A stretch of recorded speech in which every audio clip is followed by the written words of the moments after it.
Underpainting is necessary, but it's not everybody's favorite part because it's just like anything else in life, like eating a dessert first. You want to see results before it's time. Painting of this type is a very patient, process-oriented thing. You got to be patient. And remember, we started off just a blank canvas that was mottled with some warm undertones. We're using a stretch 16 by 20 stretch canvas. It's a gallery wrap. I'm going to keep bringing this to your attention. This is a canvas that's been wrapped around the edge, stapled on the back, so that you don't have staples there. And in case you want to paint the edge, you can get these in all widths in case you want to use it to hang it without having to frame it. Very common. We left off last week. We blocked in the horse last week. We started putting in some of the background flowers. Here's the original finished piece. Now remember, we're not going to put the horse, the baby in there because it's just too time-consuming, too complicated. The protecting for the horse is what you would use if you decide to put this baby in here or any other horse you choose. So keep that in mind. And remember, this is my actual reference material. So now we're going to start working on the horse a little bit. While certain parts of him is drying, we'll go back and work on the grass. We're going to kind of bounce around the painting today from the horse to the grass, from the horse to the grass, and start refining the shape of the body. Now remember, whenever you underpaint anything, folks, it's like building a house. I don't know if you've ever built a house or not, but you got to start with the foundation. You got to have a slab or some kind of floor. You got to have framework, and then the facade. Well, we're at the framing stage right now. The facade comes next, and then you clean up the mess, and then you have a beautiful home. Same thing here. Right now, it will start off kind of messy. We blocked him in. I've done a little cleaning up between last session and this session. But now we start shaping his body a little bit better. So now we're going to go down to your turn. Number 2, bristle brush. Now we're going to take some white right down here and a little bit of orange. We're going to start on the back side of the horse, on the rear end of the horse back here, with the soft, warm hide. Now remember, this is an Appaloosa, it's a white horse. But in reality, folks, there's really no such thing as really, you might say, true white in anything we paint. I'm going to stick this up here, I think. Let's see if I can get this up here. I like to have my reference material a little bit more where I can see it. And maybe that'll work, maybe. There we go. Yeah. Now I can see it up there. What I'm going to do now is take this orange and white. You don't want to be too orange. Almost got it too orange. Bend it down a little bit. Starting on the back side of you now, we're going to come in like this. See, I'm kind of wiping my brush off. You want to take your brush and you start the process. Don't get it too, I don't know where that red nasty is. Roll your brush like this. Shape his rear end first. That's the first thing we're going to do now. Start shaping. And then come around in little circular motions like this.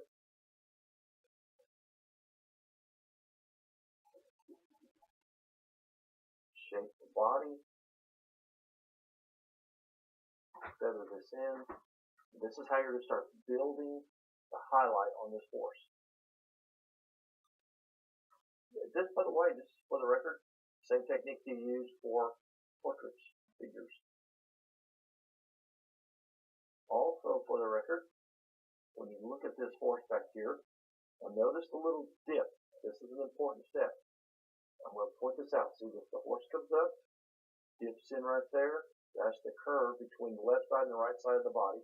And the tail, if it was there, if you could see it, would be in between, be attached right there on the rear end. So then hanging down, but the body's hiding the tail. So we can't put the tail in there. And just kind of scrub down this. And then this part of the body, the neck and the withers, where the withers are, they'll come down and then overlap, so there'll be a little shadow there. But right now, we're just going to shape and kind of create some form. Clean him up a little bit. And then we'll start moving. So let's just go back a little more water. Remember, the water evaporates pretty quickly. I'm seeing I got too much water there. The biggest battle, and all of you are going to fight this, all of you know this, in acrylic painting that have been doing this for a while, it's the water moisture versus the dry. I mean, it's a real difficult and challenging thing sometimes. But once you get going, you got to take your brush now, kind of turn it on its side and kind of roll it so you can create a nice gentle blend. Now remember, this is where the leg turns darker. You just kind of roll this like this now. And there's some kind of irregular little shapes you like that on the leg right there. Just kind of start bringing it. Now this is the belly right there where the put a little highlight right there to separate the belly from the leg that's attached. It's going to come down a little bit. Then I roll my brush.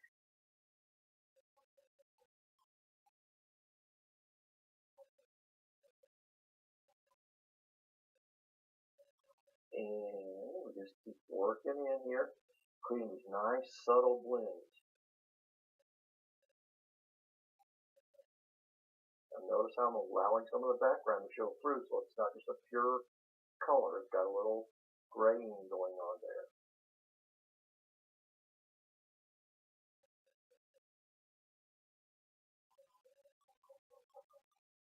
You can actually hear that scrubbing going on there. It's kind of interesting. And that's where I kind of go back through. Now, can you see how the horse is starting to blend? Here, I'm going to come back up here.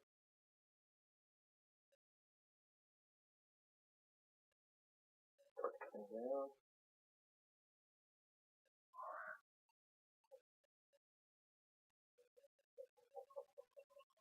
This is just phase one.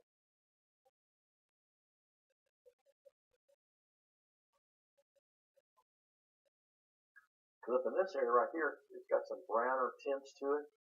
Take a little bit of white. I'll take a little bit of umber. And just a little browner. You actually throw a little sienna in there if you wanted to.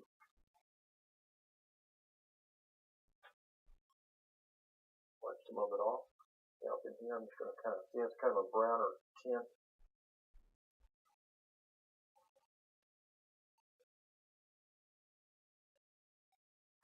And just do a lot of stumbling, a lot of scrubbing, a lot of gentle blending. Then we'll come back in a little bit and start putting a little brighter spots here and there, and then we'll start putting some of the spots on. I'm kind of manipulating the brush to follow the contour of the body, of the horse's body.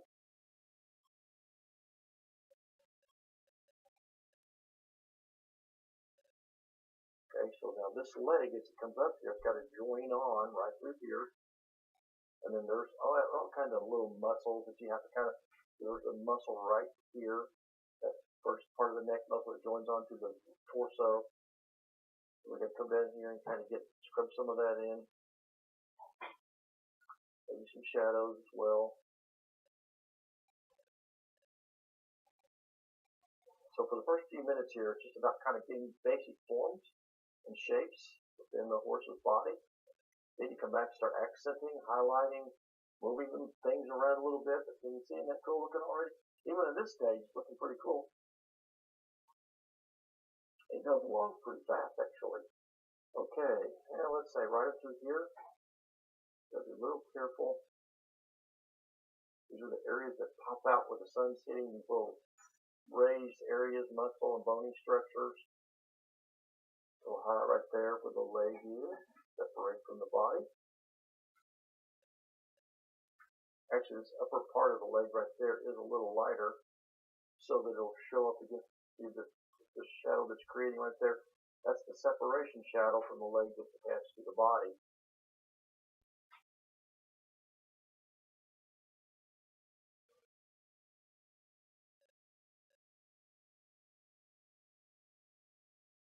And this is part of the, this is something I forgot to mention last week or when it was we were doing some sketching. The chest part right here, where it attaches to the neck, when it comes under the leg there, it's got to connect to this part of the underbelly. A lot of students that I've worked with that have done horses has gotten this wrong. They got this part going under, but it doesn't connect. It goes up or goes down. Be sure that when you finish this, that this actually comes under and connects, or it'll look kind of funny. All right, now let's see. We want to get the withers in the right spot, so I'm going to go up here and check. I have these a little bit too far over here. They need to come back a little bit. So this comes in right there. I got to cut this back a little bit. And we'll do that with the main. We'll move the main back over there just a touch. So this is the part I was talking about. We start cleaning up. You've got your infrastructure. You've got your foundation. Now you start adjusting. You may have to move a wall a little bit because you didn't get it quite level or square, and you didn't make that room quite as big. Well, I don't know if it means anything, but I love that a little bit of construction. That's sort of my hobby when I'm not painting and building things and doing things like that. So those are my analogies. But this is important that you get the withers lined up correctly with this part of the body. And they really go right over this leg. I'm still not quite there yet. That's just a little more work. I mean, they're going to have to play this game of adjusting here. Cut this down a little bit more where the neck is. So it's got to be a little straighter anyway. Then we'll rebuild the neck in there in just a second. Yeah. Now I'm going to get my hand up here. It'll probably be in the way for a second, but I can't do much about that. Yeah, that's good. And there's a little dip right through there. I can see it up there. That looks pretty close. Yeah, there's going to be a little darker shadow here. And then I'm going to make this a little wider right through here to compensate for cutting that down there. Because the neck still needs to be wide enough right through here that it looks like it's in the right spot.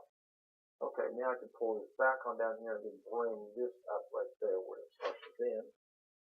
So now I'm going to go to my number 4 chisel edge synthetic brush. I'm going to take a little bit of white, a little bit of this brown, this umber.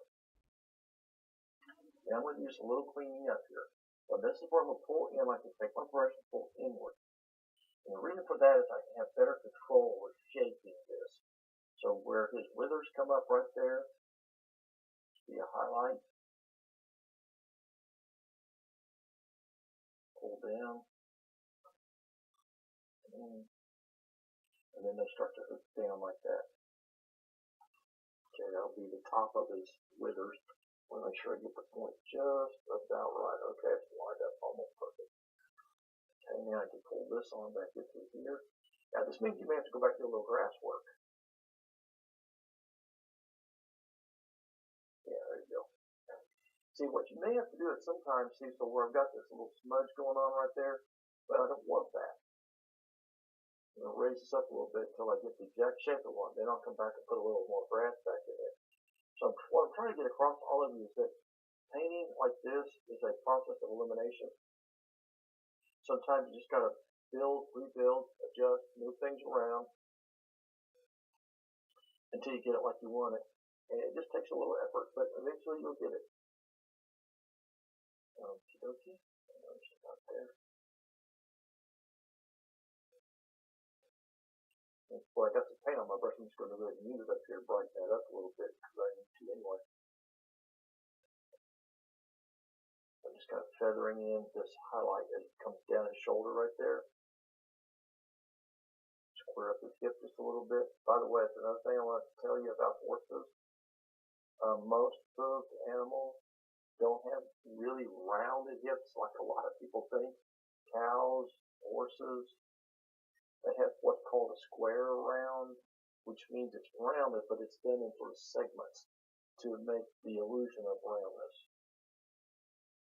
It has a little more angle to it than what I've got. I want to raise this up a little. Now, see, I'm working on anatomy right now, but this is why you see me slow down, being a little more methodical. Something you don't get to do too much on a TV show because we have to move so fast. But that's what I want right there. That looks pretty close to the original photo. Now I can get rid of that smudge.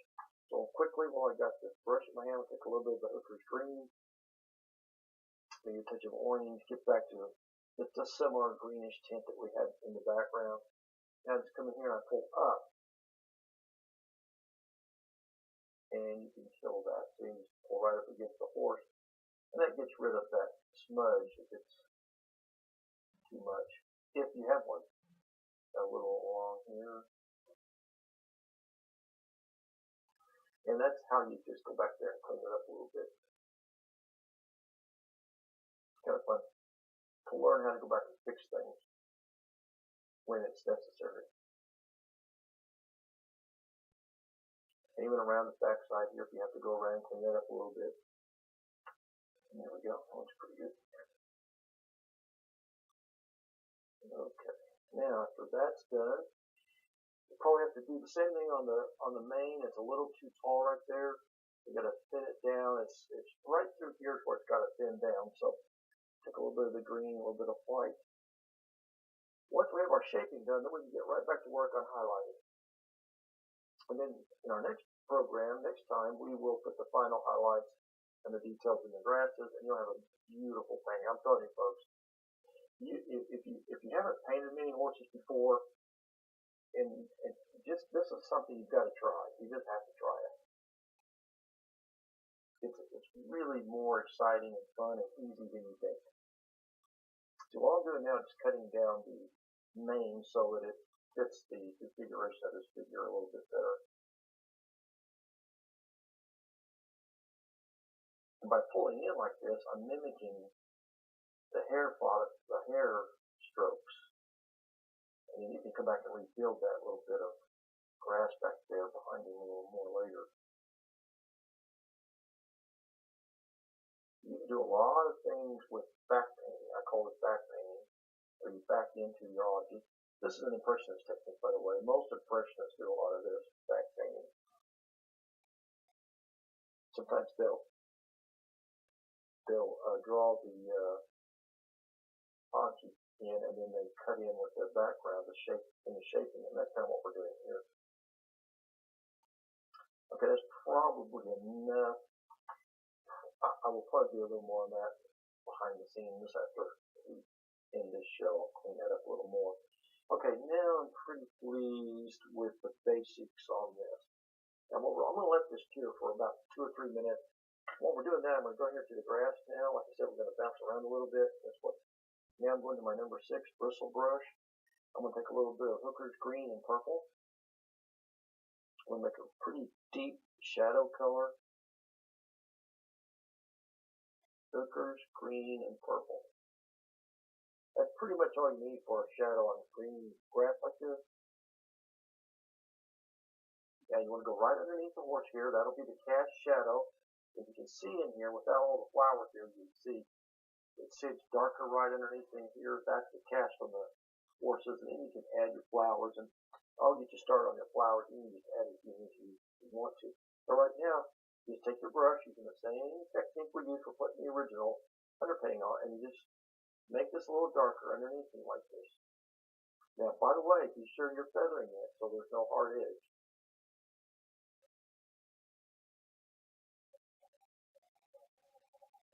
So see that shadow now, that's showing up with that contrast. That's why we had to put that in before we could do the horse and this, so the shadow would show up, and that's critical. Then there'll be a little cast from the end of his nose. Now, by the way, another thing here, I see this happen a lot in class. Whenever you put a cast shadow on grass or anything, be sure you use the same technique as grass. Don't paint sideways, because the shadow has to go within the grass shapes. I've had some people paint sideways and it looks really strange. And they look at it and say, well, how come it looks so weird? Well, because you have too much hard line floating on top of the grass. It does look like it's embedded in the vertical grass blades. Okay, now see, that looks just about right. And then you put some grasses in front and behind, and then make the shadow pop out even more. Now we can really get serious. This is going to be exciting. Now we're going to go back on his back side. Go to the number 4 chisel edge synthetic. Take a little white. Tinge of orange, not much, just enough to kill it. Just enough water to make it slide. And we're going to start the highlighting process now. Clean up the edge of the back of the horse now like this. Pull this in. Start getting in. You're going to start doing a lot of brush stroking now. And the reason for this is we want to have a little bit of, you might say, movement from the perspective of this being hair. And this is one of those rare times, a little bit more of a defined edge is kind of important. This is not a real long-haired horse, so you can shape it a little bit more if you want to. See how that's brightening that up there now?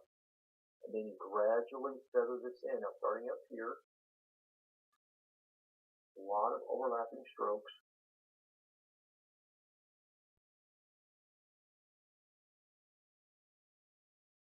There's some sunlight hitting this back part of him right there.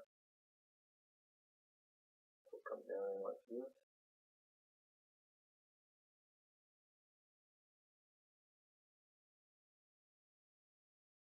Okay. Yeah, we'll cook it. Back to the coat. Now we're going to work our way around like this.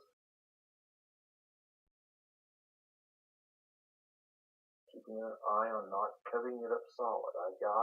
This is probably the biggest battle for most of us. And by the way, if you want to, I'm going to go ahead and show you this. You can go back to your number 2 little bristle brush for some of this. Once you kind of square him up a little bit, clean him up.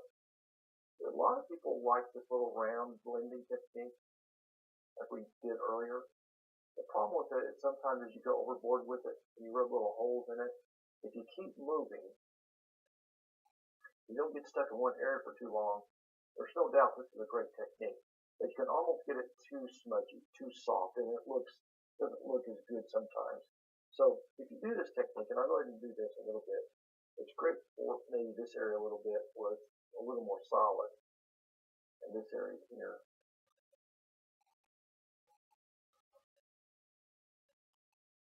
But I like to use this brush I like the little bit of brush stroke showing in there. And I think for most of you that are learning, this technique works pretty well. Just don't overblend. I think that would be my word of warning.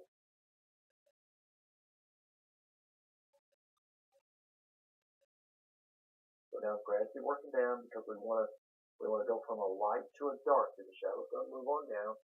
His body starts to do that because of the apple with the tint. It's got the whiter rear end and then the darker, mottled, dabbled look on the front.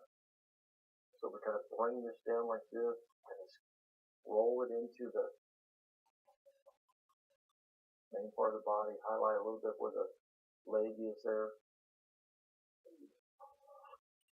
Yeah, now we're cooking. Roll this a little bit more back in here.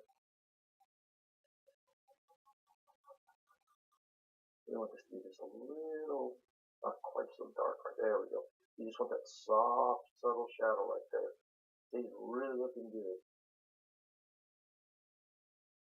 Now switch back to this little chisel edge. Hey, this brush is great for getting ready to do these little pops of light, like for instance right up here on the withers. Give you a nice little pop of light for the sunset, and then blend it down, just feather it gently.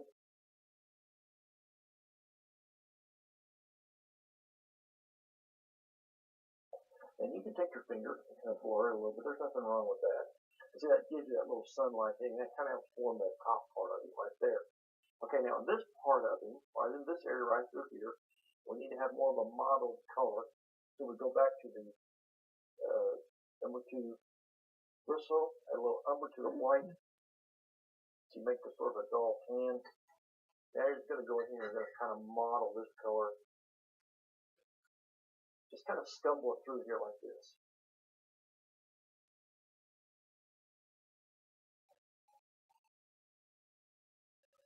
Yeah, you just kind of back it through here.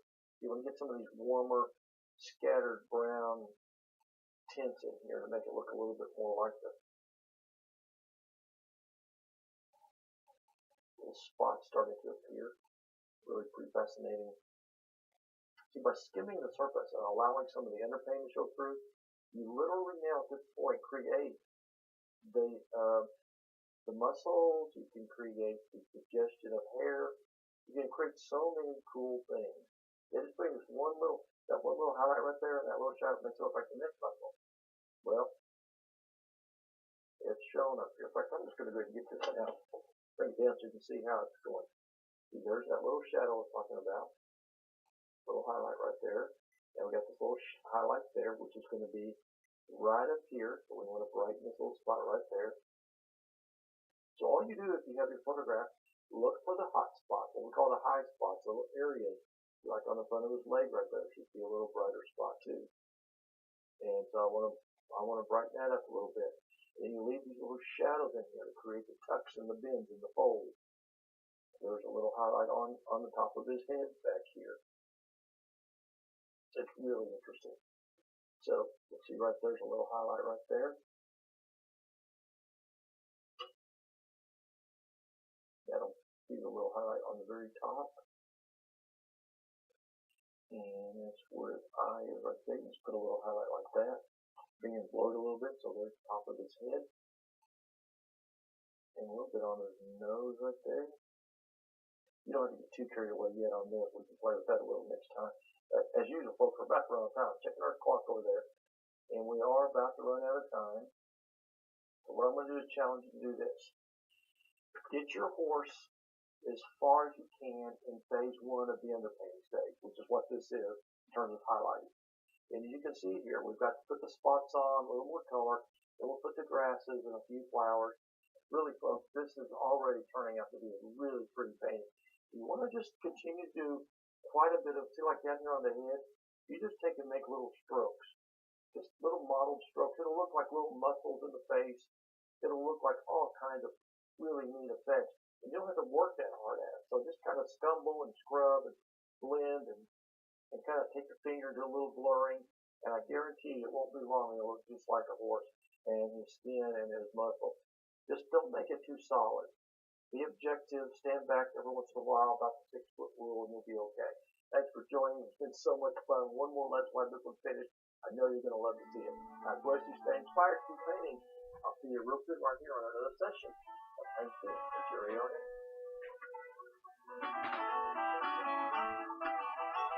Episodes of Paint This with Jerry Yarnell are available at yarnellschool.com.